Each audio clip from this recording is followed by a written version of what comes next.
Muy buenos días a todos. El Museo Regional de Chiapas del INA les da la más cordial bienvenida.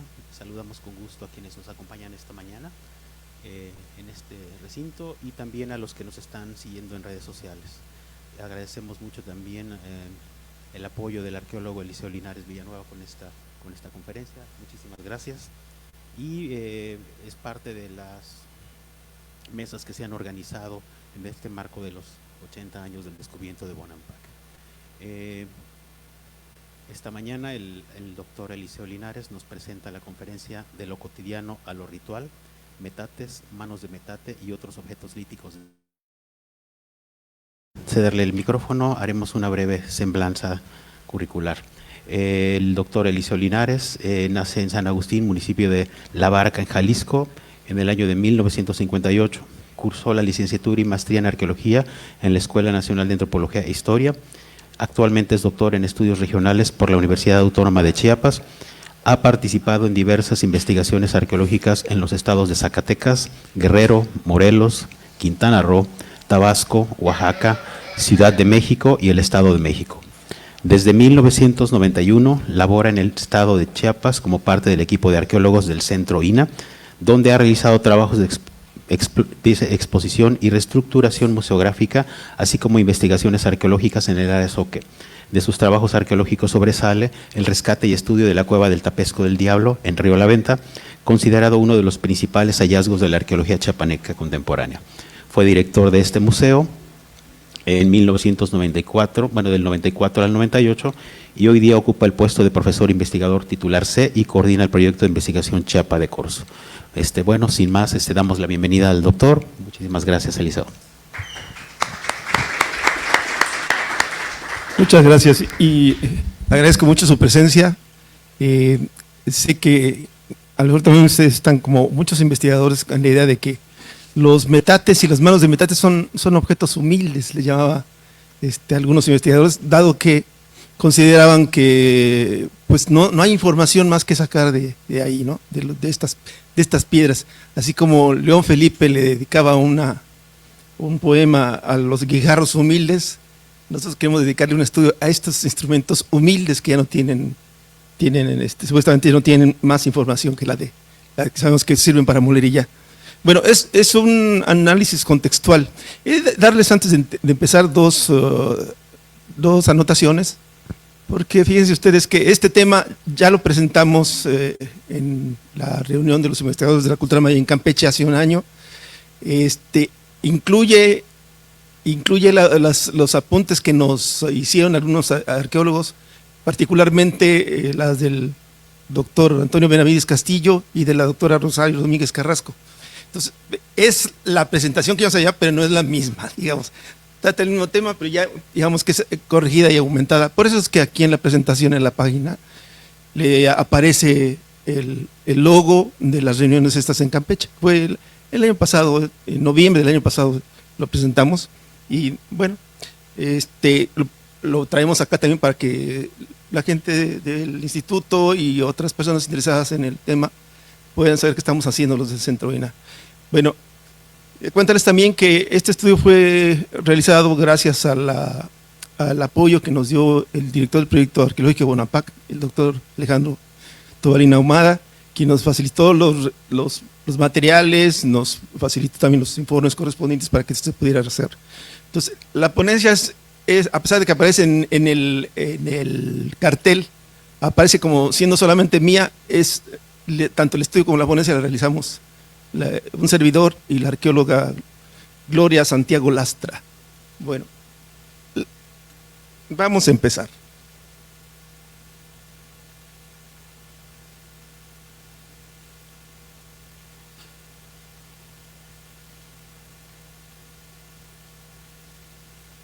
Se pasó. Bueno, el objetivo del estudio es porque, en principio, aumentar el conocimiento sobre este tipo de materiales. Nalda y Balanzario, por ejemplo, trabajaron con Hunlich durante una buena parte de su vida, obtuvieron muchos materiales de estos materiales arqueológicos y se quejaban desde 2008 que no había referencias bibliográficas para estos materiales. Pues nosotros queremos aumentar la información, sobre todo no se tomaba en cuenta el origen de la materia prima, ni las técnicas de manufactura, ni tampoco el uso y la función, que definitivamente puede ser muy variada.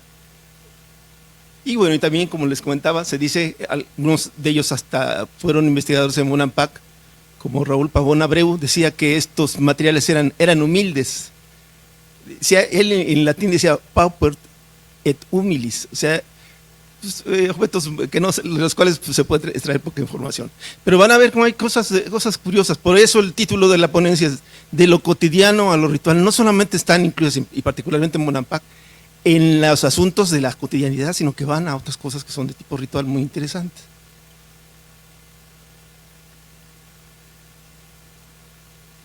Bueno, también apuntarles que esa es la primera etapa de investigación a largo plazo que planea Alejandro Tobalini, el proyecto Bonampak, para someter al estudio de química y de microrestos en estos instrumentos para saber qué se procesaba en ellos. En principio esta es un avance contextual, podemos decir que es el primer paso para después pasar a la siguiente etapa, sobre todo porque desde la etnografía ya la gente está apuntando que en muchas comunidades no solo se utiliza un metate para ciertas tareas, sino se utilizan varios con el fin de no mezclar sabores, ni mezclar texturas o mezclar materiales. Entonces tendremos que, por fuerza, entrar a un análisis así, ¿no?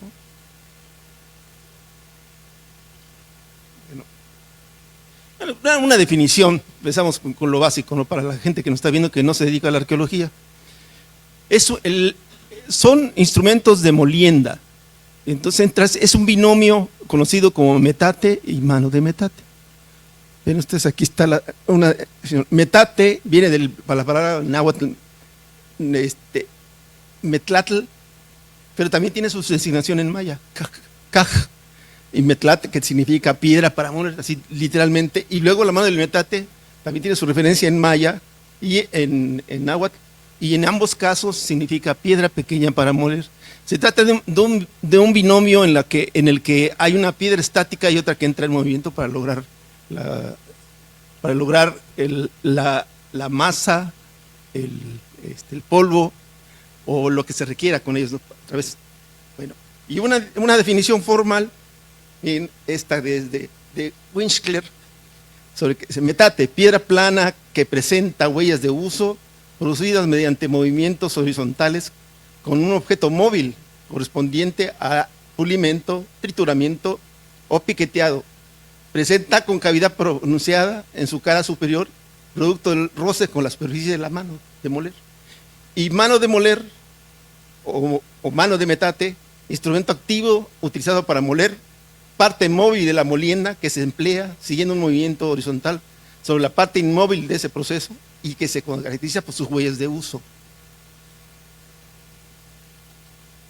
Bueno, después de esa definición vamos a ver los metates de Bonampak. Pero voy a hacerles una ligera semblanza. Está muy pequeñita la letra, se los voy a leer para que ustedes puedan encuadrar los materiales y dónde están viniendo. Bonampak es un sitio arqueológico maya en el oriente del estado de Chiapas, dentro de la selva lacandona y dentro del municipio actual de Ocosingo. Dada a conocer al mundo occidental, ya todos estos datos también los formuló, los expresó Alejandro Tobalini, dando a conocer al mundo occidental en 1946, destacado por la presencia en uno de sus principales edificios de pintura mural en condiciones excepcionales de conservación. Hasta hace poco se le consideraba un sitio de pequeñas proporciones, pues sus estudios en patrón de asentamiento abarcaban solo una franja angosta de terreno alrededor de su centro político y ceremonial, constituido por la Gran Plaza y la Acrópolis. Sin embargo, a partir de los estudios de superficie de Payés y Rodríguez, así como de Tobalini y colaboradores, se muestra que Bonampak tiene una escala mayor, dado que se calcula un dominio territorial de más de 4,000 hectáreas en un patrón de asentamiento disperso, ubicado entre el río La Canja y la Sierra de la Cojolita. Su historia prehispánica, recuperable a partir de textos jeroglíficos en monumentos del sitio mismo y de otros sitios hegemónicos como Yaxchilán y Piedras Negras, manifiesta que ya era un asentamiento importante desde finales del Clásico temprano y que su tiempo de máxima relevancia, lograda a partir de su asociación con Yaxchilán, o bajo su dominio, la alcanzó durante el segundo tercio del Clásico Tardío con su último gobernante, Yahao Chanmuan II, quien gobernó el lugar entre 772 y 796 después de Cristo. Después de ese gobernante no hay registros cronológicos en Bonampak y se propone que alrededor del año 800 de nuestra era el sitio fue abandonado. Bueno, veamos ahora de dónde vienen los materiales en estudio. Bueno, primero, ¿quiénes recuperaron? El sitio se localiza en 1946 y ya para el 1960 están iniciando los trabajos, particularmente por un arqueólogo campechano, Raúl Pavón Abreu. Por cierto, algunos de los materiales que vamos a presentar hoy provienen de las investigaciones de él, y por si nos comentaba, nos decía Antonio Benavides, ahí en Campeche, que cómo supimos de dónde venían los materiales, porque Raúl Pavón Abreu se caracterizaba por no dejar informes. Y sí, efectivamente no encontramos los informes de Raúl Pavón, pero contamos con la cuestión afortunada y cuando celebramos el 50 aniversario del descubrimiento de Bonampak, hace ya 30 años, vino gente muy importante que sobrevivió, o que en ese tiempo estaban todavía vivos, de la primera expedición mexicana a Bonampak. Y entre ellos vino Pedro Pech, un guía, custodio de Bonampak y también colaborador de Raúl Pavón Abreu, quien sí guardó estas piedras humildes, las guardó y nos señaló dónde estaban, ¿no? Bueno, en principio, los materiales que les voy a mostrar provienen de la actividad de Raúl Pavón Abreu entre 1960 y 1964, en el que intervino el sector noreste de la Acrópolis y el edificio 1 o Templo de las Pinturas. Bueno, después vienen algunas de Roberto García Moll, a cargo con sus colaboradores Mario Pérez Campa y Jorge Quirós, de 1981 a 1984, que intervienen los edificios 4 a 10 y el segundo cuerpo de la Acrópolis. También están los recuperados por Joaquín García Bárcena, en particular su jefe de campo, Estanislao Labra del Moral, que excavó el segundo cuerpo de la Acrópolis, en especial el edificio 2. Esto se realizó entre 1984 y 1983.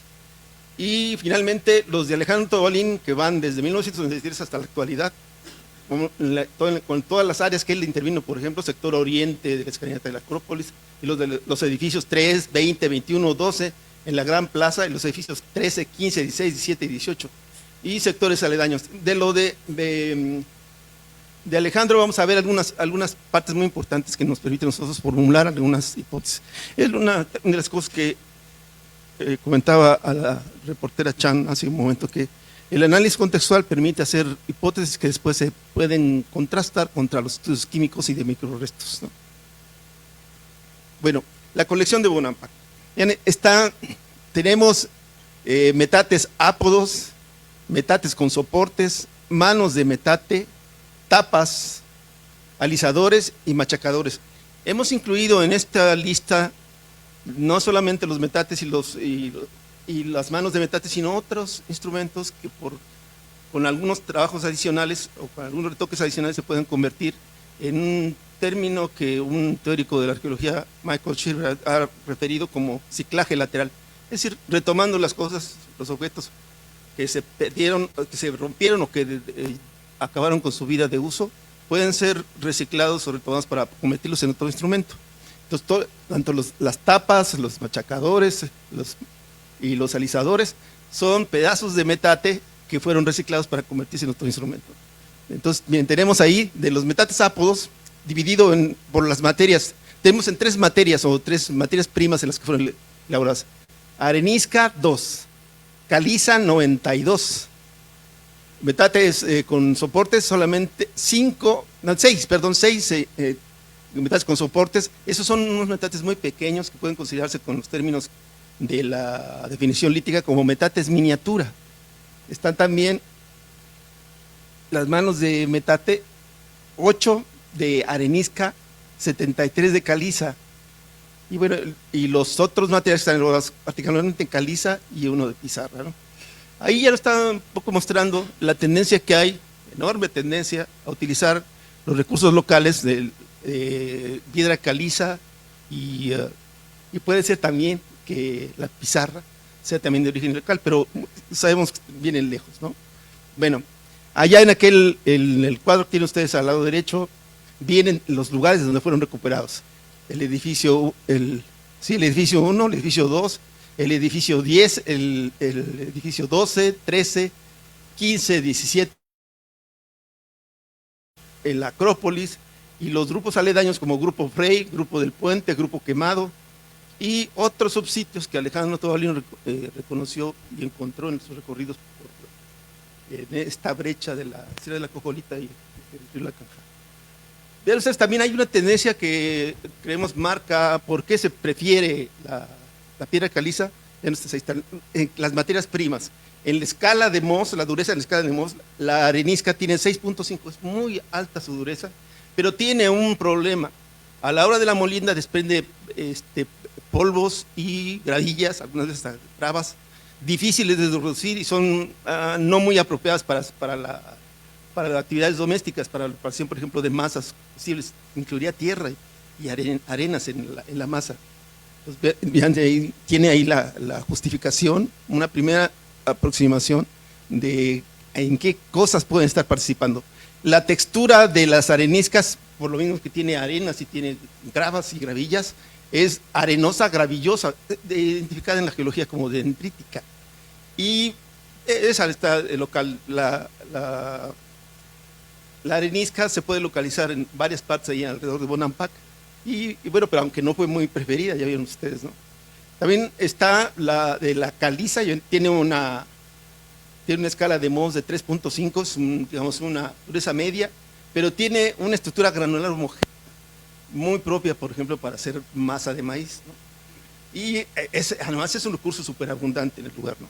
Tenemos también la de la pizarra, que es muy suave, en la escala de Mohs alcanzado, se puede rayar con un objeto punzante, y es laminar, de grano muy fino. Eso también, el que haya ser tan dura en una estructura laminar, lo hace también muy débil. Se pensaba, por ejemplo, que en esos materiales de pizarra están hechos los metates miniatura que les mencionaba. Ha habido investigadores que proponen que los metates de pizarra podrían haber servido de tronos. A nuestro juicio son muy pequeños, lo vamos a ver cuando veamos las características, son muy pequeños y ergonómicamente es imposible sentarse en ellos, y más si es una persona como yo que tiene algún problema para sentarse o ponerse de pie, y evidentemente no. Bueno, la manufactura, hemos encontrado que la mayoría de los metates ápodos son de una dimensión promedio, entre largo de 50 centímetros de ancho, 30 centímetros de altura y 30 centímetros de ancho y altura de 15 centímetros. Tienen superficie de trabajo cerrada. Normalmente lo que se muele queda en el lugar, no baja hacia un recipiente, como sucede con los metates del centro de México, que tienen además cierta inclinación para que en la superficie de trabajo la materia que está siendo trabajada caiga sobre un plato, ¿no? Bueno, técnica es un bloque rectangular, burdo, y el cual se utiliza percusión dura, directa, con una piedra grande, un martillo, digamos, de piedra. Originalmente yo proponía que se trataba, también Gloria lo hizo conmigo, que se trataba de bloques constructivos que estaban siendo reutilizados. Sin embargo, Alejandro me ha marcado que los bloques constructivos o sillares tienen otras dimensiones. El normal, dedicado exclusivamente para la construcción, es un poco más pequeño que estos, ¿no? Bueno, tiene además un terminado, percusión burda indirecta en los lados y una abrasión en la superficie de trabajo. Entonces, para dejarle plano a la parte de arriba, se le aplica pulimento y luego se le da golpes en los laterales para darle esa forma como de tina, de tinaja, y algunos hasta le llaman de canoa. Hay, por cierto, un lugar acá que se llama Isla Canoitas, enfrente que en realidad es un espacio de manglar en Tonalá, llaman Isla Canoitas precisamente porque han encontrado metates de estos en este lugar, en las Canoitas. Bueno, en las manos de metate, la dimensión promedio es largos, 30 centímetros, 15 centímetros de grosor o de diámetro. Es también bloque rectangular alargado, logrado por percusión directa, y luego después un terminado con abrasión muy pulida. Bueno, ahí está un ejemplo del tipo de manos de metate, y vean los perfiles que ahí mostraban la cantidad de manos de metates que están presentes en Bonampak y los perfiles que les encontramos. El perfil tiene que ver, o el corte, si ustedes cortan la piedra por la mitad, el perfil tiene que ver por la dureza del material, el tipo de material que está moviendo. No solamente el material, no solamente de la mano, sino también del metate y otros factores más que hacen. Bueno, el que sigue abajo es los metates con soportes o metates miniatura. Esos están hechos con pizarra, esta piedra suave, dimensión promedio de 25 centímetros de ancho, 20 centímetros de altura y 7 centímetros de altura. Superficie de trabajo abierta.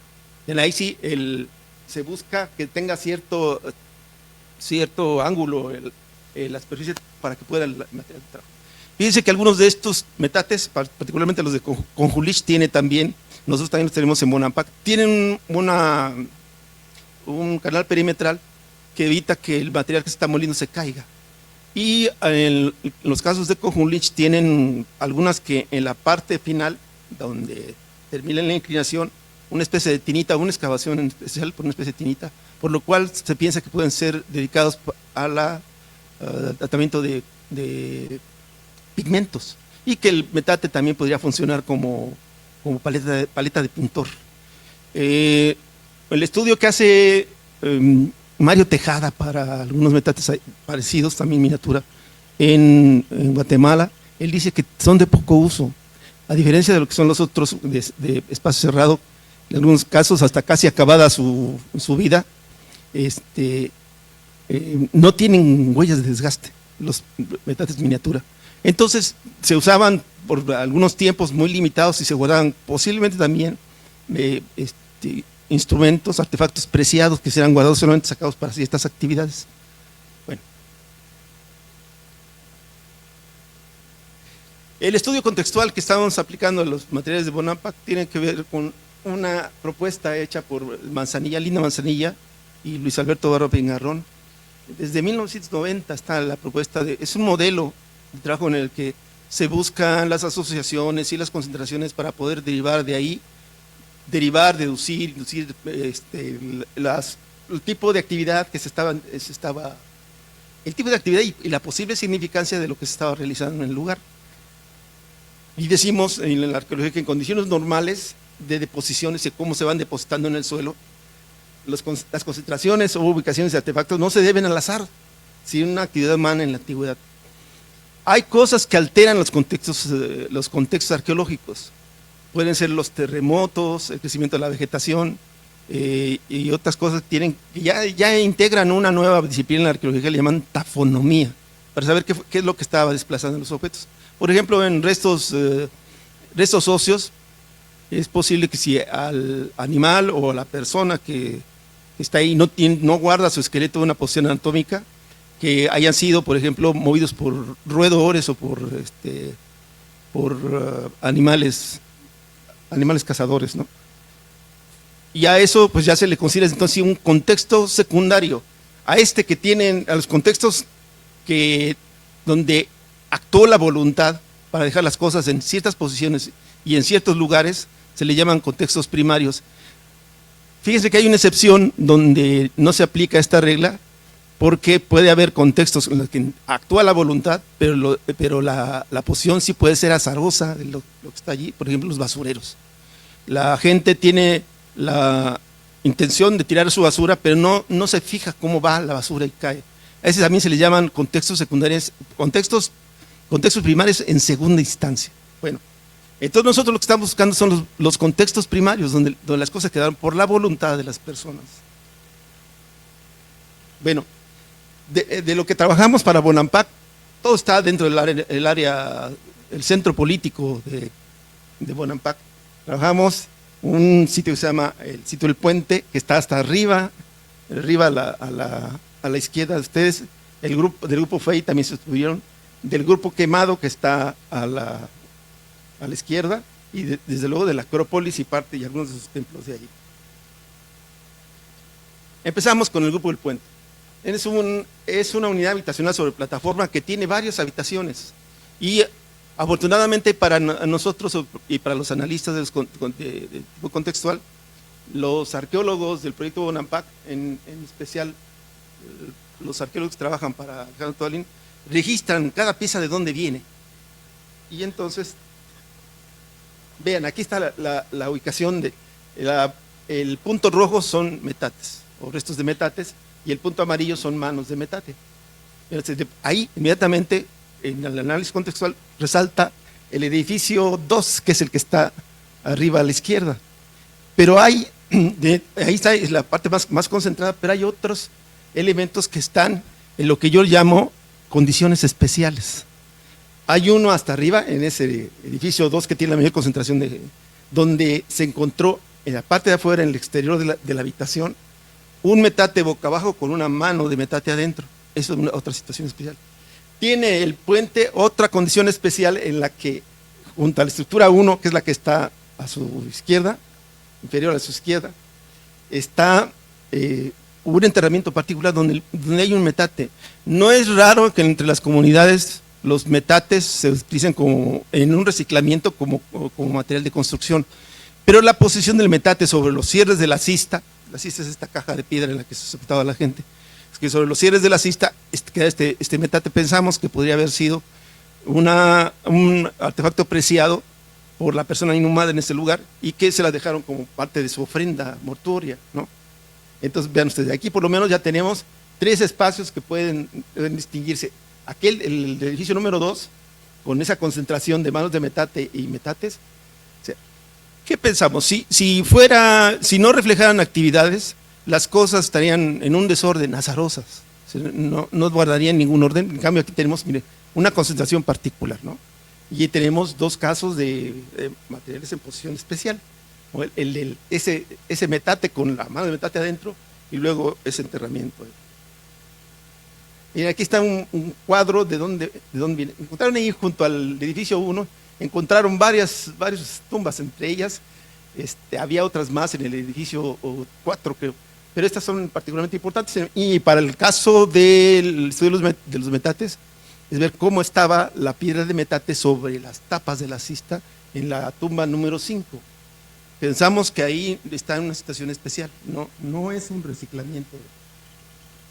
Bueno, vamos a ver los materiales. Bueno, fíjense ustedes también que hay una cosa muy particular, los materiales están rotos, fragmentados. Esta es una regla también que había visto Michael Schiffer, cuando decía que cuando hay abandono de un lugar, la gente se lleva lo que puede cargar. Los metates generalmente no. Se lleva también lo que no va a encontrar al lugar donde va. Pero también en caso de una invasión, la gente lo que no se puede llevar lo inutiliza. Y creemos que en este caso sucedió así. Todo lo que está metido en las áreas que estamos proponiendo, además la combinación, después lo cruza uno con otra información, por ejemplo la cerámica, y encuentra que uno está en un área de cocina. Entonces, todo lo que está ahí sí se dejó y se utilizó allí, pero fue roto intencionalmente para que no lo utilizara nadie más que ellos. Bueno, aquí están algunos de los fragmentos de los metates de este lugar del puente. Y casi todos con esa forma de la canoita que le decíamos sobre. Fíjense que muchas veces se le aplicó cierto trabajo para que quedaran casi como si fuera una herradura en el perfil. Las manos de metate, están los perfiles que les mostré hace un momento, y en algunos casos ya convertidos en alisadores o pulidores. Bueno, el siguiente que se trabajó fue el del grupo Frey. Fíjense ustedes que para este sitio la doctora Ileana Chauri hizo su tesis de licenciatura y desde ese momento se identificó como un área habitacional. Poco después cambió la versión, ahora ella dice que no se trata de una casa, no es una habitación, sino de un templo. El problema ahí es que nosotros encontramos otras cosas también, ¿no? Aquí está la subida al Frey, con la escalinata, la trabajó Alejandro Tobalini y sus colaboradores. La cima es la planta de la cima, ahí están los metates en una especie de basurerito ritual, puede ser, ¿no? Pero todas concentradas en el edificio 2. Y vean ese tipo de metates que viene de allí. Y le decimos nosotros que el hecho de que esté en asociación con cerámica doméstica y algunas veces con cerámica de vasijas muy grandes para almacenamiento, ya marcan una diferencia de las cuestiones rituales. En este caso, además de los metates, se están encontrando cerámica para la preparación de alimentos. Junto con esto hay tiestos que corresponden a charolas, a sartenes, a platos, a cajetes, y no serían, no son, digamos, cerámica que está dedicada a la cocina ritual, no tienen quemaduras especiales, como por ejemplo, en la cultura zoque hay platos muy bien acabados y otros muy burdos, que sabemos que fueron quemadores de incienso en el área ritual, porque están muy quemados en la parte de arriba, la parte superior, y en el fondo tienen restos de resinas aromáticas. Bueno, el siguiente fue el grupo quemado. Este fue trabajado en 1997, junto con la colaboración de un magnífico arqueólogo, amigo nuestro, Adolfo Velázquez de León Collins. Consideran que es una unidad habitacional de élite que tiene montones de cuartos. Pero miren ustedes la concentración de los metates, ¿dónde están? Están en esta esquina del edificio 4, y de nueva cuenta tenemos, bueno, otras más que están, esos fueron definitivamente integrados en la arquitectura, manos de metate, perdón, sí, manos de metate mezcladas en la arquitectura, y tenemos afuera, señalado allí, 2 metates en situación especial. Ese, de nueva cuenta, la situación que estaba en el grupo del puente, donde un metate con la boca hacia abajo tiene adentro una mano de metate. Y luego, además, aproximadamente 60 metros, el metate más grande que hay en Bonampak, con un corte muy curioso. Miren, ahí arriba del metate estoy poniendo el perfil, cómo está desgastado exclusivamente por un lado, mucho más, estaba el ahuecamiento muy profundo, pero tiene una pared más desgastada que la otra.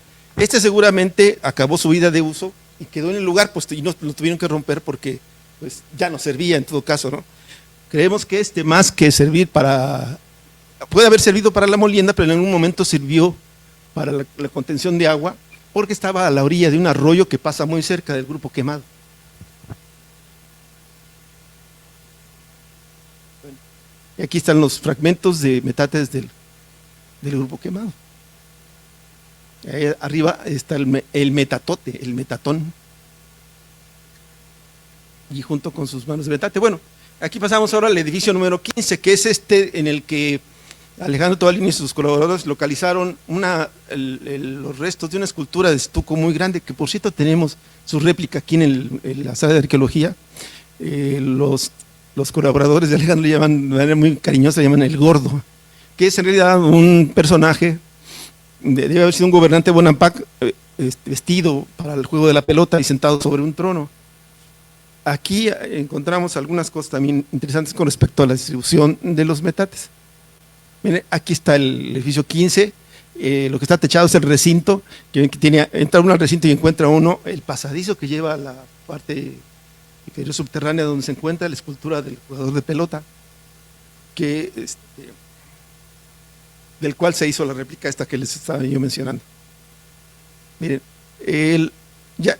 aquí está puesto todo el edificio 15, tal como está en la realidad, con esas líneas que pues las plantas y todos su historia de posicionar provocaron los movimientos de las paredes y de las columnas, y allá está ya puesto en bonito como debe haber sido, pero fíjense que cómo está la distribución. Y no tenemos manos de metates, solamente tenemos metates distribuidos en una especie de semicírculo que podía estar representando a los metates como contenedores de algo, solamente contenedores. No se preparan los alimentos ahí, pero sí se tienen para el consumo en una actividad procesional. De este trabajo, de este y muchos más cosas, Alejandro Tobalín lo publicó en su tesis doctoral, donde habla de los eventos rituales, y este sería uno de los eventos rituales que se realizan en el edificio 15, un edificio eminentemente ritual, en la que se llega en procesión. Hay una escena en Bonampak, no recuerdo, donde llega en procesión el señor, el gobernante, junto con su esposa, y recorren estos espacios para consumir cosas de manera ritualística. Y bien, ahí están los fragmentos de metate que se encuentran en ese lugar. Bueno, Aquí hay algo del edificio 2 que son cosas que se encontraron como integradas a la arquitectura. Mira. Es 2 pedazos de metate y por ahí creo que había una manita de metate. Sí. Luego el edificio 12 y 13. Ahí están los edificios también trabajados por Alejandro Tobalín. Se ven los objetos tan integrados a la arquitectura también, tanto los metates como las manos de metate. Y estos son los objetos que se encontraron en el edificio 12 y 13, todos muy parecidos, la misma técnica de manufactura. Luego el edificio 17, que solamente 2 manos de metate integrados a la arquitectura. Y luego aquí están los que se recuperaron precisamente de la Acrópolis. Nosotros aquí tratamos solamente los que nos reportó Pedro Pech, estos que nos estaba hablando. Por cierto, estos materiales todos se encuentran alguna parte de los materiales se encuentran aquí en Tuzla, pero la mayoría está allí en Monampac, en las bodegas. Entonces trabajamos la parte baja, más ancha, del inicio de los cuerpos escalonados de la Acrópolis. Decía Pedro Pech que pues él consideraba que podrían tener información, no solamente son instrumentos humildes, como diría él. Y vean cómo están, ¿no? Todas definitivamente como parte de los rellenos o de las estructuras. Ya casi vamos a terminar, ¿eh? Bueno, los otros instrumentos líticos de los que les mencionaba, hay tapas. Una tapa está hecha del reciclamiento de una, que es la segunda, la del medio, la parte alta, es hecha de un reciclamiento de un pedazo de metate de pizarra. Están afiladores, están machacadores, pulidores y otros instrumentos que solamente dándoles ciertos retoques, particularmente de manos de metate recicladas, ¿no? Bueno, aquí viene la propuesta de las áreas de actividad, ¿no? ¿Qué creemos que de ahí el análisis contextual, qué se deriva? Bueno, primero la actividad doméstica, ¿no? Hay áreas que están donde están las concentraciones de los metates junto con cerámica doméstica para la preparación y servicio de los alimentos. Entonces pensamos que la actividad doméstica, preparación de alimentos, posibles cocinas en el edificio 2, lo vimos, del grupo El Puente, el edificio 4 del grupo El Quemado y el edificio 2 del grupo Frey.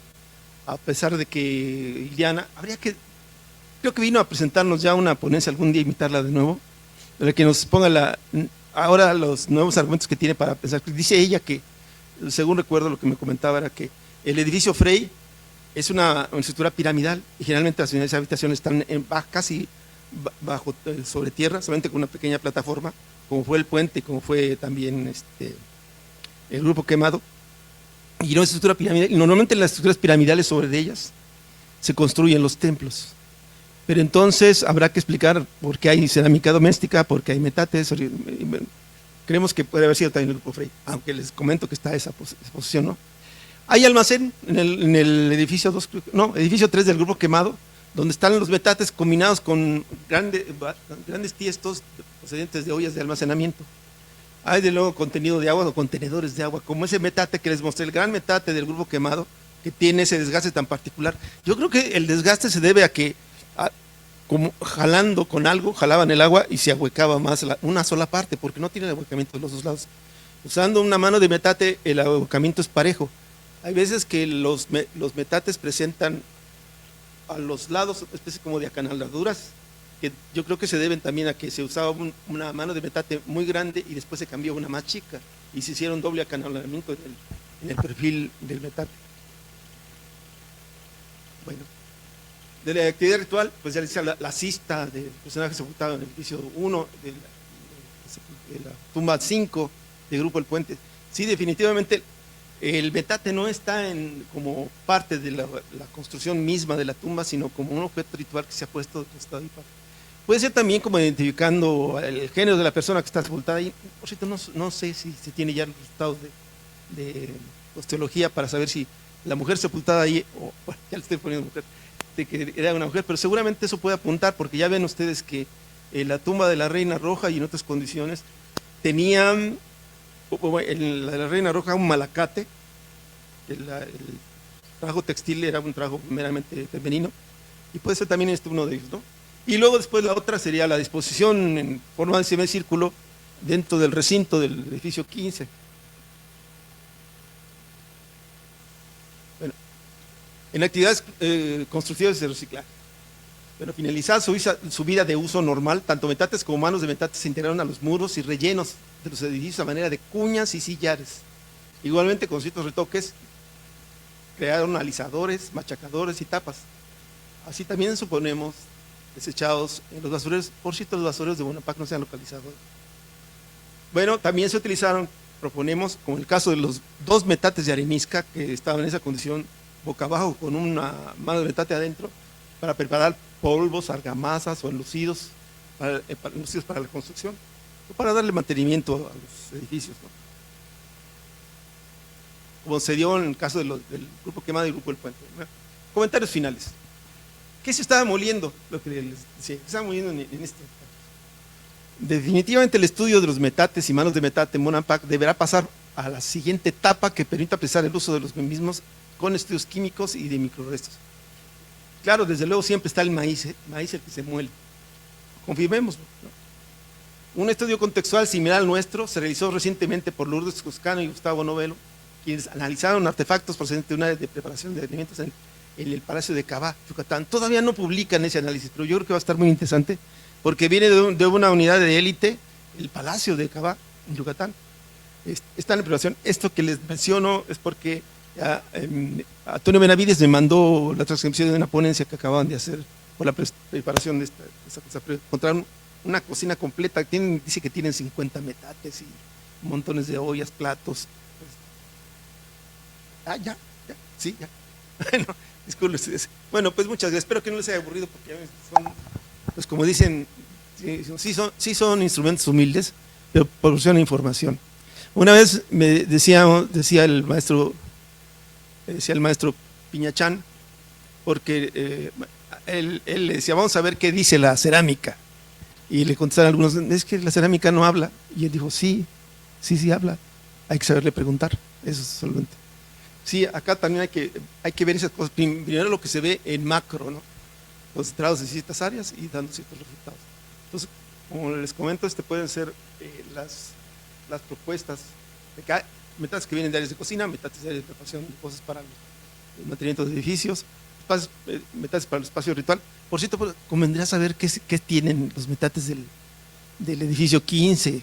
Sí, bueno, si gustan preguntar alguna cosa, espero que no haya sido muy atropellado. Y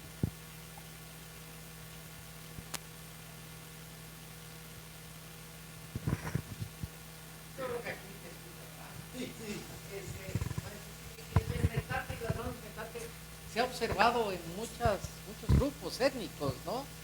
En los soques también, en casi todos lados. Se tiene una idea de dónde provienen los primeros metates, manos de metates, porque, bueno, que sea muy antiguo y yo no sé si en otros lados del mundo también se hayan utilizado, ¿no? sí. Bueno, los instrumentos de molienda son antiquísimos. Se utilizaron desde la prehistoria. Los grupos de prehistóricos de Europa, de Asia, todos. Como en la etapa, inicia precisamente en la etapa de caza, recolección y el uso de elementos silvestres para la alimentación, las que comían plantas y semillas que recolectaban. Me doy cuenta que muchas de ellas necesitaban ser molidas para poderse procesar. Casi el mismo motivo causó también la cerámica, porque había cosas que no se podían comer porque estaban crudas y empezó la cocción. Son desde luego para grupos prehistóricos que están moviéndose por muchos lados, el metate se quedaba ahí, desde luego, o la piedra para la molienda se quedaba en el lugar. Ya los metates móviles, con la vida sedentaria. Y bueno, aunque originalmente el maíz no era el alimento primordial para los primeros grupos de América, sí tenían que moler algunas cosas. Por ejemplo, hay estudios isotópicos para los grupos primeros sedentarios de Chiapas, en la costa del Pacífico, donde se decía que eran por cierto, de ahí viene el nombre, hombres de maíz, en una combinación entre un término mije y otro soque, hombres de maíz. Pero los estudios isotópicos de los enterramientos en el lugar no muestran que el maíz haya sido la base de su alimentación, como sí lo van a hacer después, más adelante. Yo creo que a partir del clásico, el maíz es una cuestión importantísima. De hecho, fíjese que hasta, yo creo que el preclásico hoy día podría considerarse como lugar de Molina, y el maíz se integra. Entonces tenemos desde siempre, desde la época prehistórica hasta la actualidad, a pesar de que ahora se siga utilizando máquinas, sigue habiendo piedras que muelen o que ablandan la masa o que hacen la masa misma, ¿no? Hay en esos molinitos. Sí, los registros arqueológicos están desde muy, muy temprano.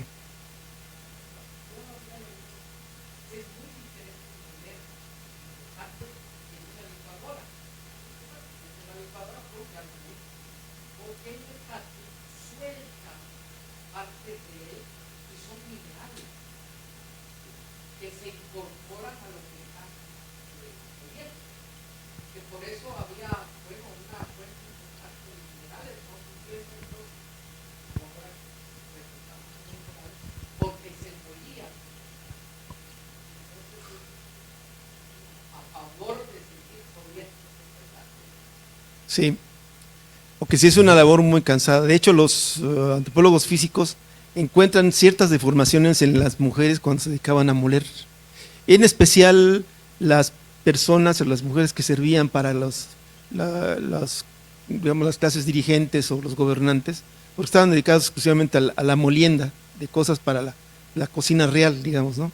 Y entonces estas personas que se dedican exclusivamente a eso tienen ciertas deformaciones porque los músculos logran inserciones más fuertes, desgastan un poco más el hueso, o hay posiciones que provocan, por ejemplo, alguna lesión en la columna. Sí, pero sí, definitivamente a través, por ejemplo, de esto, el ingreso de cal o de calcio con los metates de caliza. Sí, definitivamente. En el caso de los metates, por ejemplo, los del centro de México, que están hechos en basalto, hierro y algunas otras cosas más que se pueden agregar. Sí, cómo no. Fíjese que el molcajete es el primero que aparece en la historia de los instrumentos de molienda. Y viene también del náhuatl, cajete o taza pequeña para moler.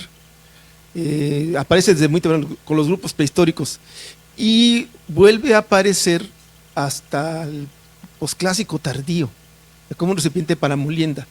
De hecho, los mexica cambiaron los instrumentos de piedra para moler por tazones o cuencos que tienen ranurado la parte baja para lograr la molienda y hacer salsas, por ejemplo.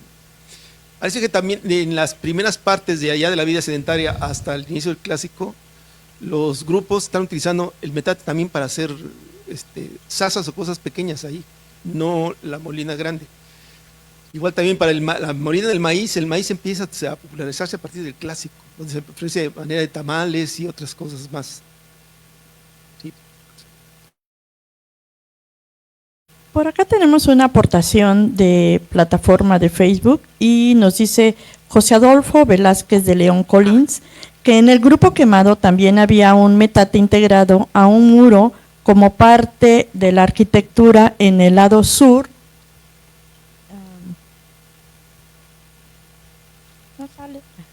En el lado sur de la plataforma, ese metate estaba invertido con su mano de metate abajo, formando parte de uno de los muretes de la plataforma. Sí, es lo que mencionaba, de que en el grupo quemado, que él trabajó, por cierto, es el arqueólogo Adolfo Velázquez de León Collins, a él le tocó junto con Alejandro trabajar esa área. Sí, es uno de los metates en situación especial y son los metates de granito. Yo creo que ahí, como no se va a mezclar esta arena gruesa con la masa o la cuestión comestible, pues bien puede servir para hacer, decía yo, polvos, o morteros o argamasas para construir o para dar mantenimiento. Bueno, mencionó usted que los metates eran distintos a los que se realizaban en el centro de México. Sí. Y pues me surgió la duda de si esta forma del metate y de las manos de metate era un rasgo compartido también con los oques aquí en la región, o era más algo particular de la región de Bonampak durante el clásico. Bueno, hemos visto que en muchos de los sitios oques el metate es casi igual al que se hace en Bonampak o en la región maya, que es el bloque de caliza trabajado muy burdamente, luego después con un trabajo de alisamiento en la superficie de trabajo.